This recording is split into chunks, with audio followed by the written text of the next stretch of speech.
Hal yang pertama yang mesti kita perhatikan dengan baik dalam ibadah puasa itu adalah syarat wajib namanya, Pak. Jadi ada syarat, ada rukun. Syarat itu, Pak, sesuatu yang harus kita penuhi sebelum kita melakukan suatu ibadah. Sama seperti, Pak, umpamanya kita masuk sekolah. Syarat pendaftaran. Kita belum masuk itu, Pak. Tapi hal-hal yang dipersyaratkan mesti kita siapkan. Ijazah, fotokopi KTP, dan seterusnya dan seterusnya. Sesuatu yang kita persiapkan sebelum memasuki ibadah, itu syarat. Dalam fikih, Pak, syarat itu ada dua. Ada namanya syarat wajib, ya, sehingga dengan itu terpenuhi wajiblah kita melakukan ibadah. Ada nanti namanya, Pak, syarat sah, yang kalau itu kita siapkan di awal maka sahlah ibadah kita, ya. Kalau syarat sah tak terpenuhi, Pak, maka di samping kita tidak dapat melakukan satu ibadah, dan kalau kita lakukan ibadah itu menyebabkan ibadah kita menjadi tertolak, tak menghasilkan pahala. Itu disebut dengan nama syarat sah. Apa syarat wajib daripada puasa ini, Pak? Wajibnya kita berpuasa apabila kita sudah mengalami atau berada pada 6 perkara. Kalau kita sudah ada yang 6 ini, maka wajiblah kita puasa. Yang pertama, Islam, pasti, Pak. Ya. Karena setiap kewajiban ibadah ditujukan kepada umat Islam. Yang kedua, baligh. Baligh ini, Pak, berasal dari kata balagho. Balagho itu sampai. Maka sering disebut akil baligh. Sampai akalnya untuk menerima satu hukum. Kalau yang laki-laki ditandai dengan mimpi, kalau ibu-ibu perempuan ditandai dengan haid yang pertama, itu baligh. Yang ketiga, Pak, syarat wajib kita puasa berakal. Orang gila tidak ada kewajiban ibadah. Ad-dinul aqlu faladina liman la aqlalah. Agama itu hanya diberikan kepada orang berakal. Faladina liman la aqlalah. Tidak ada agama bagi orang yang tidak berakal.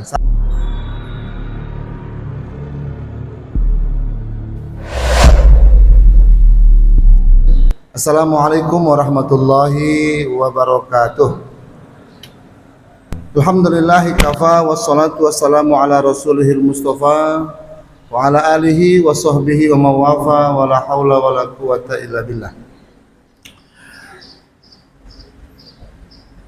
Bapak Ibu yang berbahagia, tentunya mengawali pertemuan kita di awal Ramadan ini ada rasa kesyukuran yang mesti kita tanamkan di hati. Syukur bahwasanya Allah Subhanahu wa taala mengabulkan doa-doa kita dari mulai bulan Rajab kemarin. Pastinya Pak Imam dan semua kita sering melantunkan doa, Allahumma barik lana fi Rajab wa Sya'ban wa balighna Ramadan. Terkadang kita sampaikan doa itu sambil berlinang air mata dengan segenap penuh harap agar Allah taala sampaikan umur kita kepada Ramadan. Dan alhamdulillah Bapak Ibu yang berbahagia, pada pagi yang pertama Ramadan ini doa-doa kita dijabah dan kita Allah sampaikan kepada bulan Ramadan. Maka paling tidak ucapannya pertama sekali kita ucapkan malam tadi adalah alhamdulillah ya Allah, alhamdulillah ya Allah. Segala puji bagimu ya Allah yang telah menyampaikan kami kepada bulan Ramadan tahun ini. Allahumma ahillu alaina bil yumni wal iman wassalamati wal islam rabbi wa rabbukallah.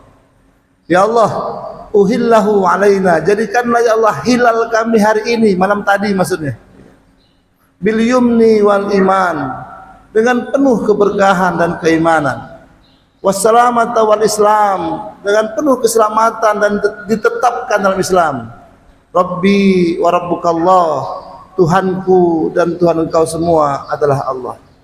Itu doa, salah satu doa yang diajarkan oleh baginda Rasul sallallahu alaihi wasallam ketika kita masuk pertama di awal bulan Ramadan. Allahumma uhillahu alaina bil yumni wal iman wassalamati wal islam rabbi wa rabbukallah. Bapak Ibu yang kami muliakan, di pengajian pertama kita pada Ramadan ini, topik bahasan kita, ya, saya akan ambil tema terkait tentang aspek fikih dari ibadah puasa Ramadan yang kita lakukan. Kami kira aspek fikih ini menjadi hal yang juga tidak boleh kita abaikan, karena sah tidaknya puasa Ramadan kita bergantung daripada penguasaan dan pengetahuan kita terkait aspek-aspek fikih yang ada pada ibadah puasa ini. Bahasan kita Bapak Ibu nanti akan diarahkan kepada syarat sah wajib puasa, perkara-perkara yang membatalkan puasa, rukun-rukun puasa, dan juga sampai kepada hal-hal yang sunnah dan hal-hal yang makruh dari ibadah puasa Ramadan yang kita lakukan. Tentunya Bapak Ibu yang kami muliakan, ini bertujuan mudah-mudahan puasa Ramadan kita semakin sempurna dan Allah Subhanahu wa taala menjadikan ini sarana kita untuk mendapatkan takwa. Amin. Bapak Ibu, dalam setiap ibadah yang kita lakukan, baik itu puasa, sholat, haji, ya zakat, paling tidak ada dua hal yang perlu kita perhatikan. Yang pertama aspek fikihnya, yang kedua adalah aspek tasawufnya. Kalau kita ibaratkan badan, aspek fikih ini Pak adalah hal-hal yang berhubungan dengan lahiriah. Ya, kebersihan, gitu kira-kira Pak. Kalau kita ilustrasikan tubuh kita, ya, kerapian, kekemasan, dan seterusnya. Adapun aspek tasawuf dalam sebuah ibadah itu seperti nuansa batiniah dalam ibadah, dalam diri kita. Ya. Itu nanti hubungannya kepada keikhlasan, ya, ketawajuhan, ketawaduan, dan hal-hal yang berhibat batiniah dalam setiap ibadah kita lakukan. Sholat umpamanya Pak, ya, aspek fikihnya adalah gerakan sholat, tumakninah, ruku, sujud, itu aspek fikih. Tasawufnya itu ada kepada, ya, khusyuknya, ya, mahabbatullahnya, dan seterusnya dan seterusnya. Penggabungan dari kedua sisi tadi, fikih dan tasawuf dalam setiap ibadah, itulah nanti yang akan menghasilkan kesempurnaan dalam setiap ibadah kita. Maka ibadah puasa Ramadan kita juga sama. Kita awali kajian pertama ini dengan aspek fikih, baru nanti kemudian di pertemuan selanjutnya kita akan mengarah kepada aspek tasawuf dalam ibadah puasa kita. Bapak Ibu yang berbahagia, hal yang pertama yang mesti kita perhatikan dengan baik dalam ibadah puasa itu adalah syarat wajib namanya Pak. Jadi ada syarat, ada rukun.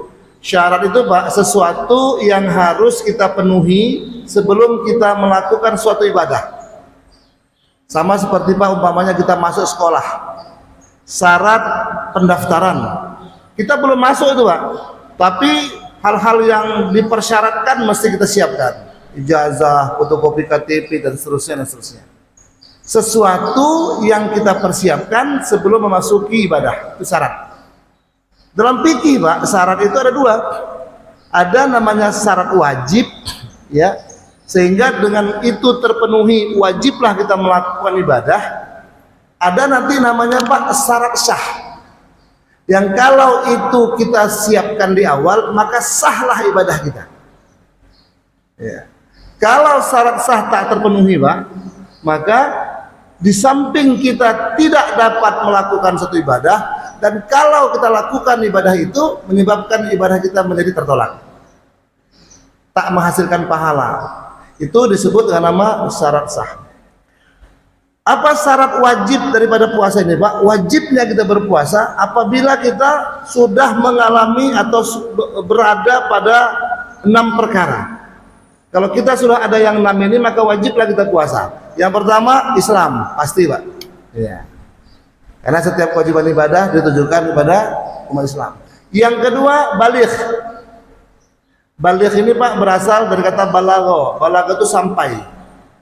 Maka sering disebut akil baligh, sampai akalnya untuk menerima satu hukum. Kalau yang laki-laki ditandai dengan mimpi, kalau ibu-ibu perempuan ditandai dengan haid yang pertama, itu baligh. Yang ketiga Pak, syarat wajib kita puasa berakal. Orang gila tidak ada kewajiban ibadah. Ad-dinul aqlu faladina liman la aqlalah. Agama itu hanya diberikan kepada orang berakal.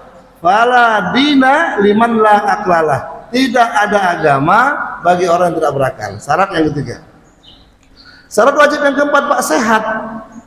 Makanya orang yang orang yang tak sehat, sakit, itu boleh tak puasa. Nah, gitu deh. Ini sudah kita bahas dalam kajian beberapa hari yang lalu ketika kita membahas tentang ayat-ayat yang berbicara tentang puasa.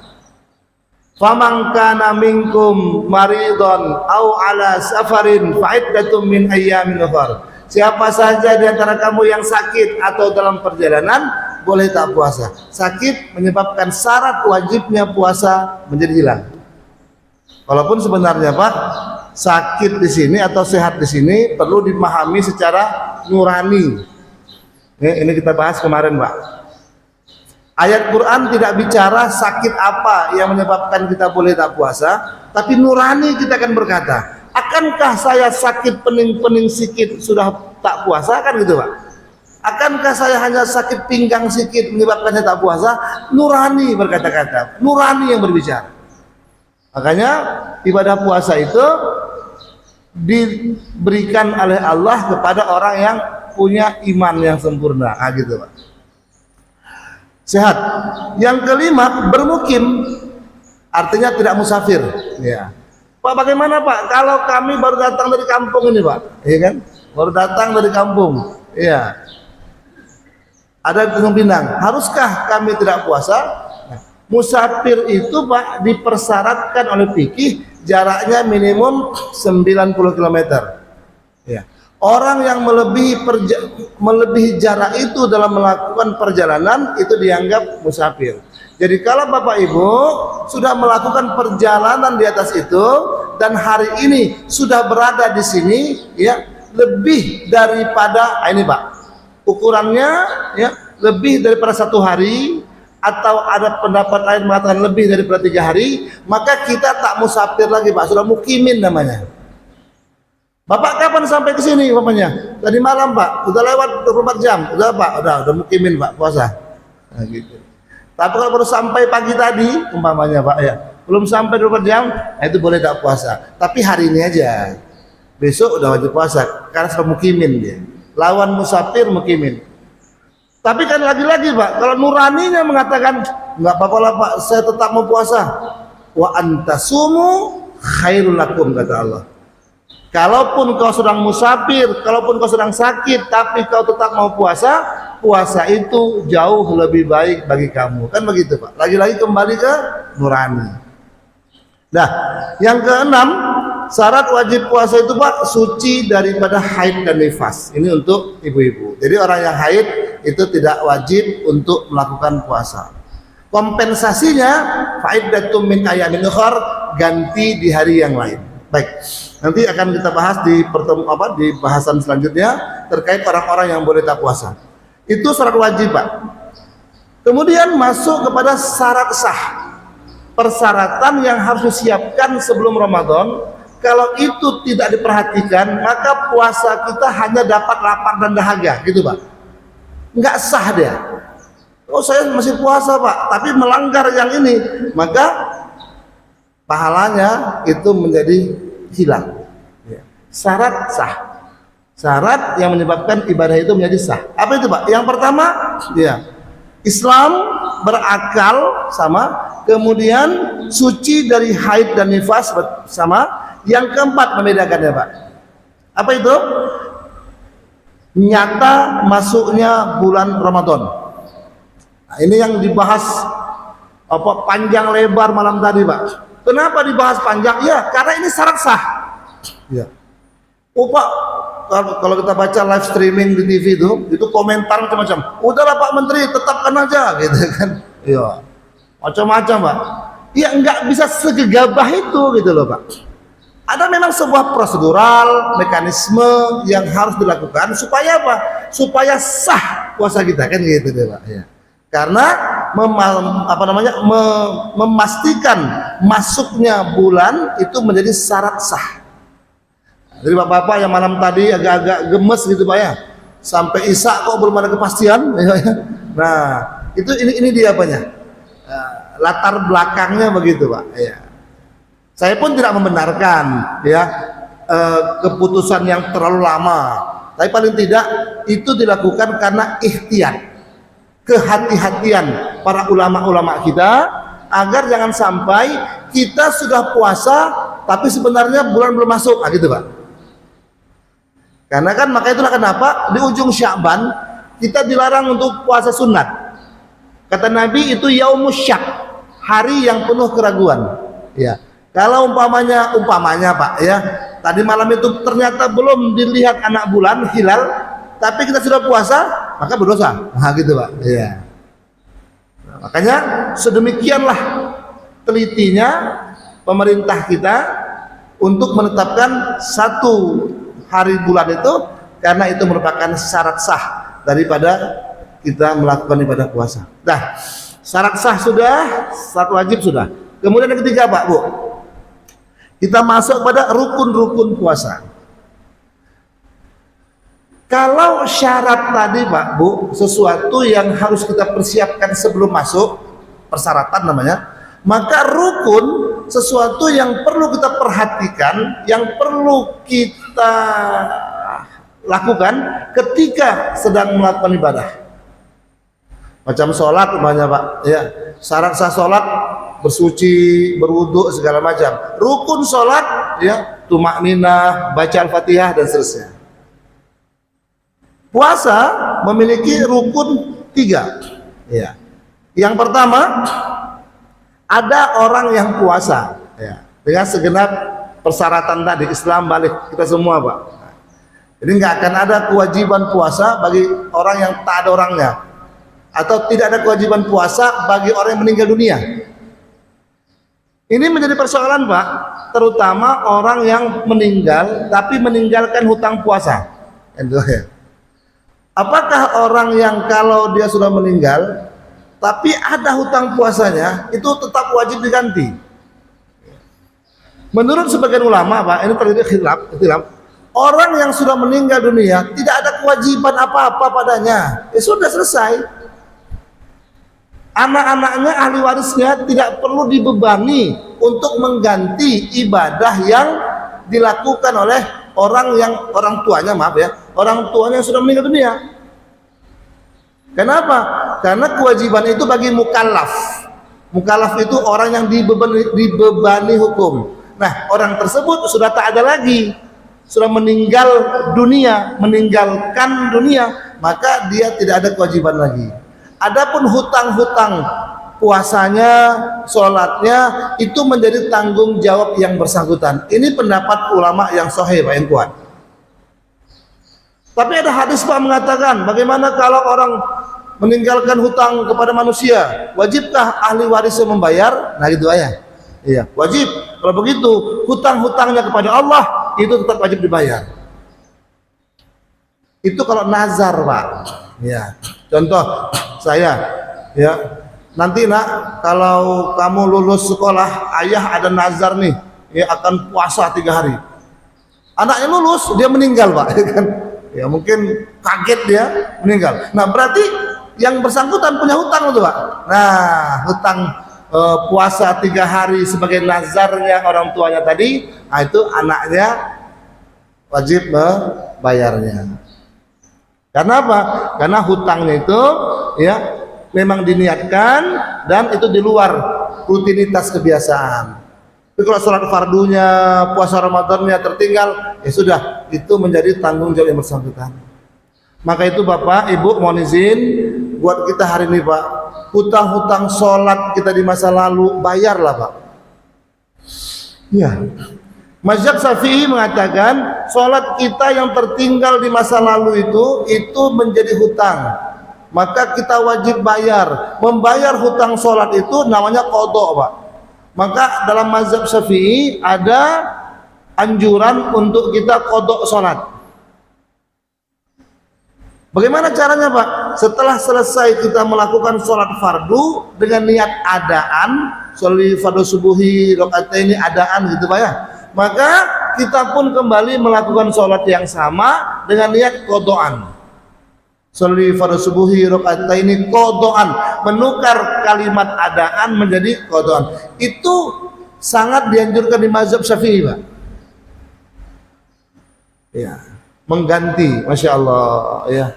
Demikian juga puasa, ya. Mungkin dulu kita masa bujang-bujang, masa remaja, banyak tak puasa, ganti, Pak. Ya. Itu menjadi hutang sebelum kita meninggal dunia. Kalau udah meninggal, janganlah pula dibebankan sama anak, Pak, membayar hutang kita, Masya Allah.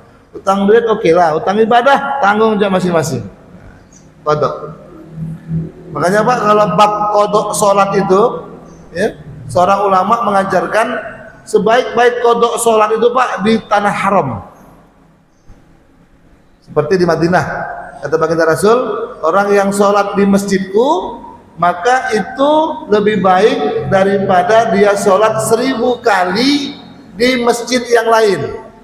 1000 kali itu, Pak, kalau satu sholat satu hari, maka ekuivalen dengan 1000 hari gitu, Pak, ya. 1000 hari sama dengan 3 tahun, ya, 360, ya sekitar segitulah, Pak, ya, sekitar 3 tahunan. Maka ketika kita melakukan kodok sholat di Masjid Nabawi, maka insya Allah itu mengganti 3 tahun ketertinggalan sholat kita di masa yang lalu. Oh, subhanallah tuh, Pak. Maka izin kalau saya membimbing jemaah umroh, itu tetap saya sampaikan, Bapak Ibu, selama di Madinah, setelah sholat fardu, tambah kodok sholat. Mudah-mudahan ketertinggalan sholat kita di masa bujang-bujang tempo hari, pelan-pelan kita cicil, Pak. Amin ya rabbal alamin. Itu hutang namanya, Pak. Nah, jadi kalau wajib puasa, ya, rukun puasa itu yang pertama tadi, orang yang puasa hidup. Ya. Yang kedua, berniat.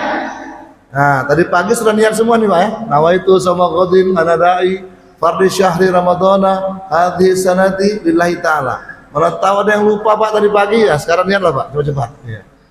Karena innamal a'malu binniyat, setiap amal itu bergantung daripada niat, ya. Baik dilafazkan atau dalam hati, yang penting ada niat. Niat itu komitmen, Pak. Saya mau puasa hari ini.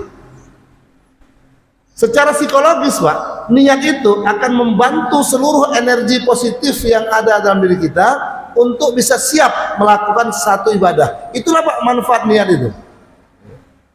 Makanya Imam Syafi'i menyatakan niat itu mesti diungkapkan supaya apa? Proses internalisasi motivasi itu makin kuat.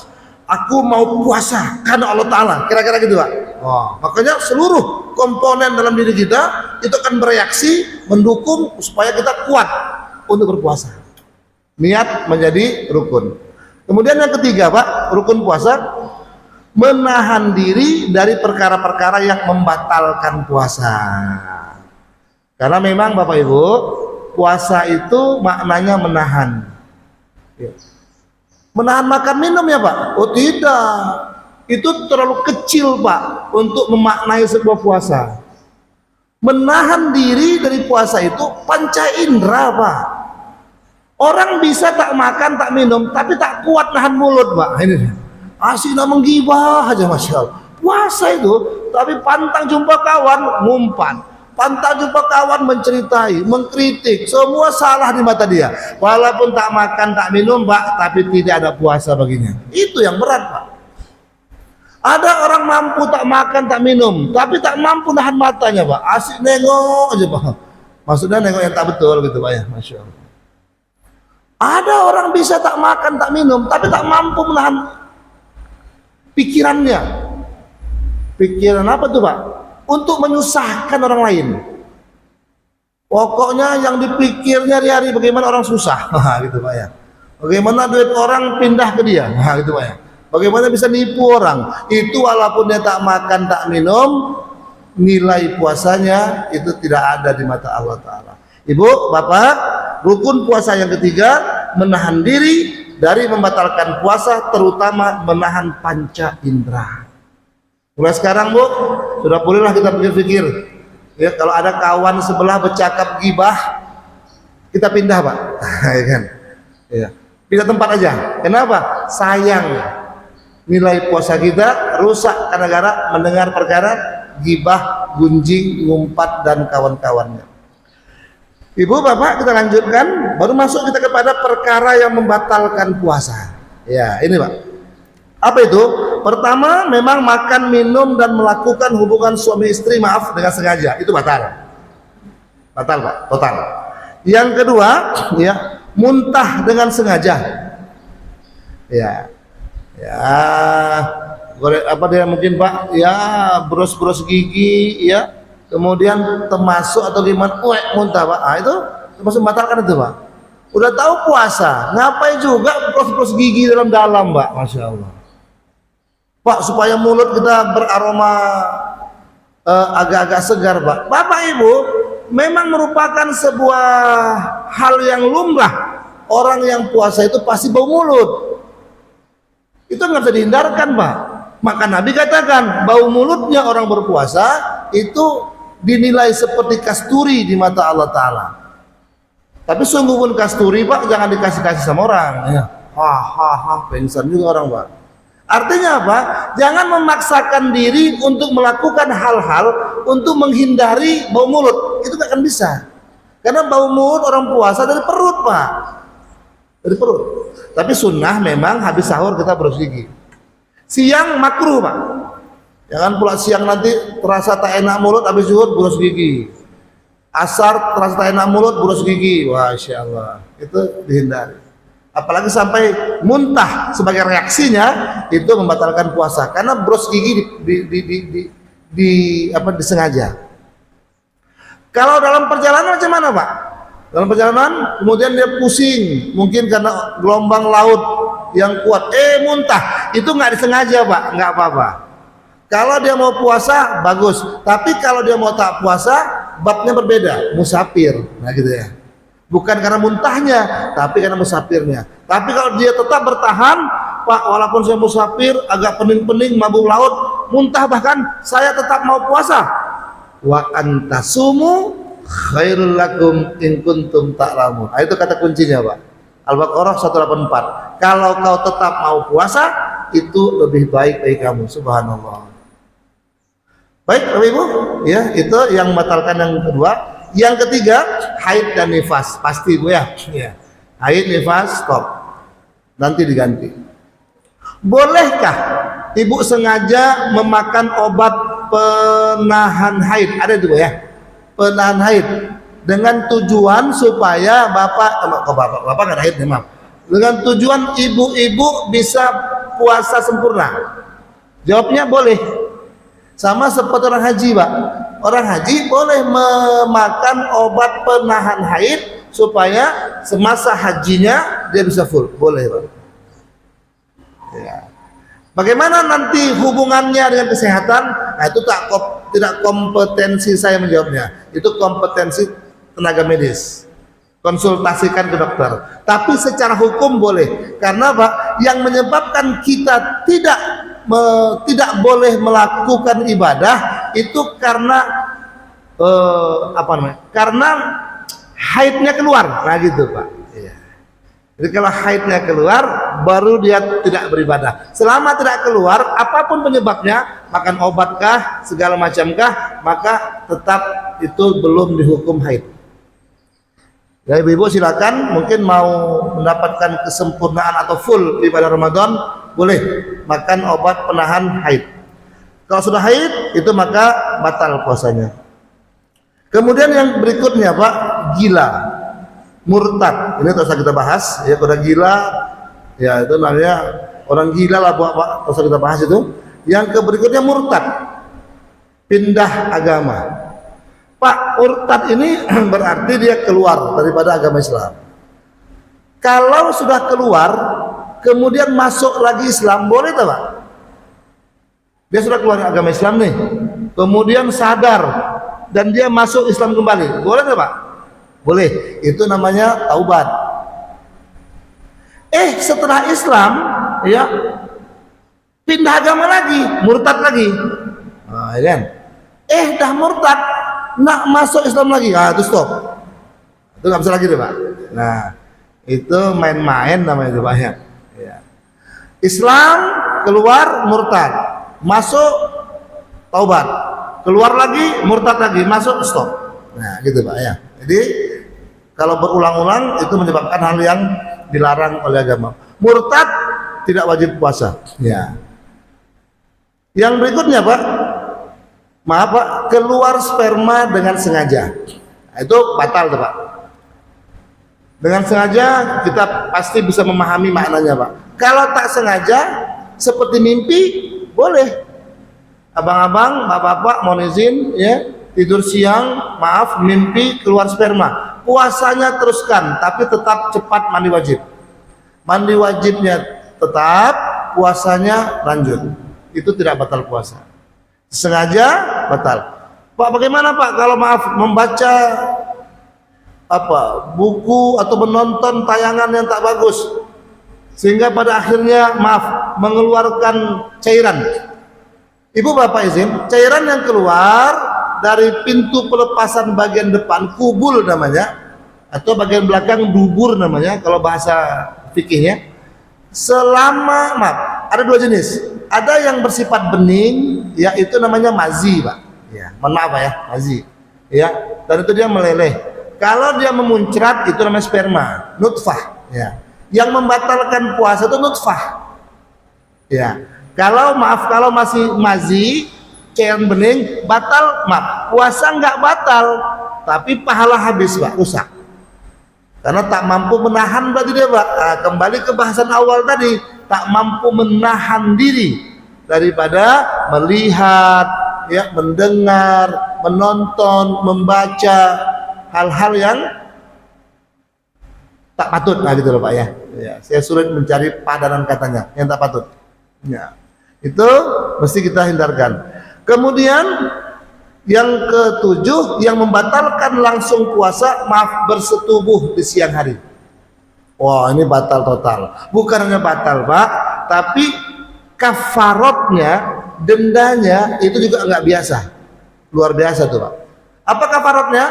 Suatu ketika seorang sahabat jumpa sama Rasul, melaporkan, ya Rasul, izin Rasul, saya terlanjur, kira-kira gitu Pak ya. Kata Nabi, terlanjur apa? Terlanjur melakukan hubungan suami istri. Ya. Apa yang harus saya lakukan? Yang pertama kata Nabi, memerdekakan hamba sahaya. Sekarang di zaman ini tak ada lagi hamba sahaya. Nah, yang kedua, berpuasa 2 bulan berturut-turut. Ya Rasul, saya tak mampu ya Rasul. Jangankan 2 bulan, sebulan pun nggak tahan. Deh. Yang ketiga, memberi makan 60 orang miskin. 60 orang miskin Pak, per 1 kali makan gitu ya. Maka kira-kira kalau biaya makan kita per hari itu 20.000 lah ya. Ya ini ukuran standarnya nasi bungkus gitu Pak ya. Maka 20.000 kali 60 orang. Nah, berapa itu Pak? 2 kali 6 berapa? 100.200.000 ya. Nah, itulah Pak berarti. Nah, itulah berarti ya tebusan kafarah yang kita keluarkan dikarenakan melakukan hubungan suami istri di siang hari. Apakah ke 1 orang? Ya tidaklah Pak. 60 orang kok. Berarti 60 orang. Bagaimana mekanismenya Pak? Ya boleh kita beli nasi bungkus atau buat nasi, ya setiap jumpa orang kasih. Dan itu orang miskin loh Pak. Bukan pula kita undang orang kenduri, ya orang masjid 60 orang. Dalam hati ini niat karena tadi maaf karena pernah melakukan hubungan suami istri, nggak bisa. Orang miskin Pak. Ya 60 ya. Untuk daerah kita mungkin mudah. Bapak Ibu jalan saja di simpang-simpang lampu merah ya Pak ya. Ya tiap jumpa orang bagi nasi bungkus sebanyak 60 orang. Baik Bapak Ibu, itu hal yang membatalkan. Nah sekarang selanjutnya perkara yang sunnah ya dalam puasa. Pertama, menyegerakan berbuka ya. Menyegerakan berbuka ini Pak dalam bahasa fikihnya istijalul iftar, menyegerakan berbuka. Dari kata istijal itu akar katanya takjil. Takjil menyegerakan, takjilul iftar. Tapi sayangnya kata takjil hari ini dimaknai dengan kata benda. Itu Pak. Iya. Menyediakan takjil berbuka. Wah, itu rancu kalimatnya Pak. Takjil itu adalah kata kerja, menyegerakan. Ya. Takjilul iftar. Yang kedua, sunnah dalam puasa mengakhirkan makan sahur. Ta'akhkharul sahur wa ta'jilul iftar. Nah, gitu deh Pak. Kalimat hadisnya begitu ya. Yang kedua, yang ketiga, memperbanyak sedekah, terutama memberi makan orang berbuka. Yang kata Nabi, pahalanya sama dengan dia berpuasa tanpa mengurangi pahala orang yang melakukan puasa tadi. Nah, kemudian Pak, selanjutnya menjauhi dari bicara yang sia-sia dan perbuatan yang tak bermanfaat. Makanya Ibu dan Bapak, sebaik-baik selama puasa ini kita banyak ibadah, bahkan banyak diam pun bagus Pak. Kata Nabi, sumtuhu tasbih, diamnya orang berpuasa itu menjadi tasbih. Diam dari apa? Diam daripada bicara yang tidak baik, gitu Pak. Bapak Ibu, kita lanjutkan berikutnya. Ada yang makruh Pak untuk dilakukan orang berpuasa. Yang pertama suntik. Ya, suntik, kecuali suntik infus Pak ya, apa? HCL ya, apa? HCL ya. Ya. Itu karena kandungannya adalah apa itu? Kandungan itu makanan Pak ya. Itu batal puasa Pak. Ya, tapi kalau demam Pak, suntik, itu boleh, makruh, tak batal puasa. Nah, tapi suntik narkoba Pak, itu lain lagi lah Pak. Suntik narkoba ya haram lah Pak ya, Masya Allah. Kemudian apa lagi Pak? Berbekam. Bekam itu menjadi makruh, sebaiknya tinggalkan, karena bekam itu kan akan mengganggu stabilitas tubuh, pening segala macam, bisa berbahaya. Tapi kalaupun dilakukan karena sesuatu kebutuhan yang mendesak, tak batal puasa, tapi hukumnya makruh. Kemudian berkumur-kumur Pak. Nah ini, berkumur-kumur tuh tak batal, tapi kalau sering-sering makruh. Tapi tergantung kumur-kumurnya pakai apa Pak. Ya, kalau kumur-kumurnya pakai teh obeng, itu batal juga Pak. Ya, kumur-kumur pakai, karena dalam wudhu itu ada sunnah berkumur-kumur. Kita nak ambil sunnahnya Pak, boleh, tapi jangan sering-sering, itu jangan berlebihan. Kemudian Pak, apalagi perkara yang makruh ini Pak, memasukkan air ke rongga hidung. Nah ini Pak, dalam wudhu kan kita dianjurkan dua hal itu Pak, ini nggak boleh diabaikan, istinsyak dan istinthar. Istinsyak, memasukkan air ke hidung, jadi posisinya Pak, letakkan air di tapak tangan, nirup, itu istinsyak. Kemudian itu istinthar, itu sunnah yang dikuatkan dalam wudhu. Tapi kalau dalam puasa itu makruh gitu Pak. Kalaupun mau dibuat nggak batal, tapi jangan terlalu dalam memasukkan air ke hidungnya.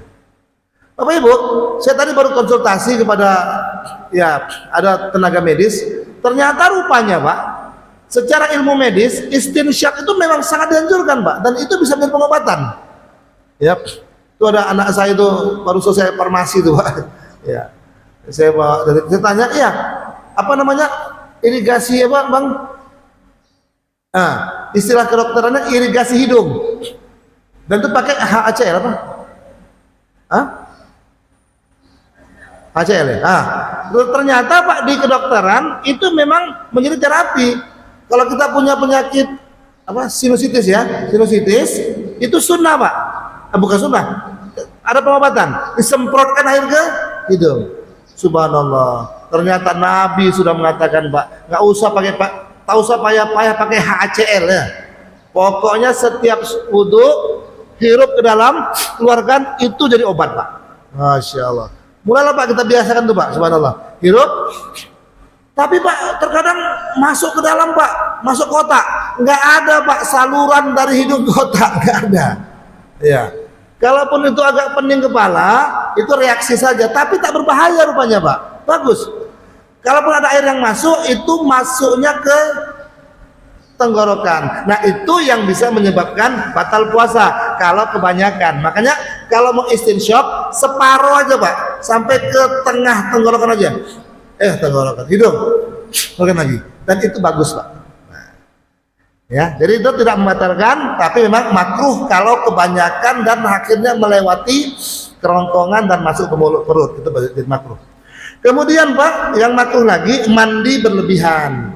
Zuhur mandi, asar mandi, nak maghrib mandi, masya Allah mandi kerja. Janganlah pula Pak ya. Ya, puasa itu memang kita harus banyak menahan. Ya. Kemudian lagi ya Pak, merasakan makanan di ujung lidah. Ini kerjaan mak-mak nih Pak. Ya. Itu enggak batal tapi makruh. Kalau tetelan jadi batal. Jadi pandai-pandailah mak-mak kita ini kalau nak merasa cukup di ujung lidah saja, karena ujung lidah itu punya saraf perasa. Ujung lidah langsung buang. Batal tidak. Nah, tapi kalau mak-mak kita ini udah handal lah ya, takkanlah tiap masak tak dirasa, udah tahun-tahun masak Bu, ay masya Allah. Tapi kalaupun dilakukan, hukumnya tidak batal. Itu yang penting Pak. Tidak batal. Baik, kemudian yang terakhir saya kira Pak, karena waktu Islam sudah bertiba, ya. Yang terakhir, siapa saja yang boleh tak puasa? Kemarin waktu kita membahas di ayat-ayat yang berbicara mengenai puasa, ada 5 Pak, orang yang boleh tak puasa. Oh, memang Allah itu katakan, yuridullahu bikumul yusra wala yuridu bikumul usra. Allah kehendaki kemudahan dan Allah tidak pernah menghendaki kesulitan. Oleh karena itu, orang yang berpuasa, orang yang mengalami 5 hal ini boleh tak puasa. Siapa itu Pak? Pertama musafir, yang kita bahas. Ya, sakit. Yang ketiga Pak, pekerja keras. Bapak-bapak, maaf Pak, yang ada profesinya gali jalan buat parit itu Pak ya, mohon maaf ya, kuli bangunan, kuli panggul, yang dia bekerja langsung di bawah paparan terik matahari, dan dia bekerjanya di luar ruangan, dan dia bekerjanya harian, itu boleh nggak puasa kalau dia nggak memberatkan. Yang keempat siapa? Uzur, orang-orang tua jompo. Yang kelima bumil, ibu-ibu hamil. Untuk yang kelima ini Pak, ada kompensasinya. Kalau sakit dan musafir, kompensasinya fa'iddatun min ayyamin ukhar, ganti di hari yang lain. Ini enggak boleh bayar fidyah nih Pak. Iya. Saya mau bayar fidyah lah, kenapa? Kemarin saya sakit, nggak bisa Pak. Itu ganti. Musafir sakit ganti. Yang bayar fidyah pekerja keras dan jompo. Orang yang kerja harian Pak, hari-hari dia harus kerja. Kalaupun dia wajib ganti di hari yang lain, mana bisa Pak? Hari lain pun dia tetap harus bekerja seperti itu. Maka kompensasinya fidyah. Orang tua jompo fidyah. Berapa besar fidyah? Nah ini Pak yang kemarin sudah kita bahas, tapi saya ulang lagi. Fidyah itu Pak besarannya 1 mud. 1 mud itu 1/4 sok. Sok itu ukuran zakat. Maka fidyah itu 1/4 dari besar zakat. Jangan sama, apalagi lebih. Ini rancu dia Pak. Zakat katakanlah kita tetapkan 3 kg. Oh Pak 2,5 udah kita bahas kemarin Pak. Itu 2,5 minimum sangat. Besarkan 3 kilo. 3 kg zakat 1 orang. 1 kilo 15.000, berarti 45.000 zakat saya per jiwa. Fidyahnya 1/4 itu. Nah, berarti sekitar berapa ya? Sekitar 12.000 lah Pak ya. Itu dia. Jangan pula ukuran fidyah kita ukur dengan bayar kafarah tadi Pak. Oh kafarah tadi kan memberi makan 1 orang miskin, ya 1 kali makan 20.000, ya 3 kali makan 60.000, ya kalikan 30 hari, 60 kali 30 hari, 1.800.000, bengek Pak yang bayar. Bengek lah dia kerja harian, gajinya 100.000, bayar fidyah 60.000, berapa lagi yang mau dibawa ke dapur? Fidyah 1/4 sok, 1/4 daripada ukuran zakat kita. Nah, yang kelima Pak, bumil, ibu-ibu hamil. Untuk bumil ini Bu, ada ikhtilaf para ulama. Sebagian besar ulama mewajibkan hanya bayar fidyah saja.